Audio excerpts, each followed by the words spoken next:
भेटी लागी जीवा लागलेसे आस, पाहे रात्रंदिवस वाट तुझे.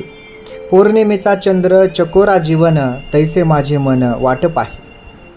संत तुकोबाराय यांचं हे एक अभंग जे की लता मंगेशकरांनी आपल्या स्वरामध्ये स्वरबद्ध केलं.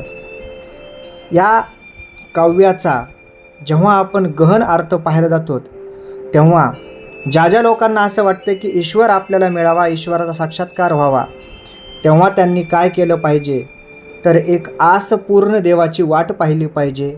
प्रेमभावनेने, अर्थ इच्छेने, मनोभावी पवित्रता ठेवून, प्रामाणिकपणे, सत्यता पडताळून ईश्वराची प्रार्थना करावी आणि तेव्हाच ते फलद्रूप होत असते. जेव्हा जेव्हा आपण ईश्वराला अर्थभावनेतून हाक देऊ तेव्हा तो आपल्यासाठी येतोच, किंबहुना त्याला भक्तासाठी यावंच लागतं. जेव्हा निराकार ईश्वर आपल्याला सगुण आकार असलेल्या रूपात पाहायला पाहिजे वाटतं, ही गोष्ट केवळ भक्तीनंच साध्य होते. जसे आपण एखादी वस्तू आपल्या हातामध्ये घट्ट धरून ठेवतो आणि त्या प्रत्येक वेळेस आपल्याला जाणीव होते की ती वस्तू आपल्या जवळ आहे. जर असंच ईश्वराचं सगुण रूप, सगुण दर्शन जर पाहायचं असेल तर त्याची रात्रंदिवस वाट पाहावी लागते आर्त भक्ती करून, आणि तीच जीवाला आपल्या आस लागलेली असावी.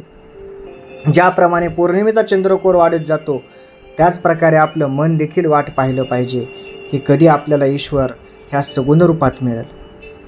सगुण ते रूप जेव्हा आपण पाहू हे केवळ आपल्या भक्तीनेच आपल्याला प्राप्त होऊ शकतं, त्याशिवाय नाही प्राप्त होणार.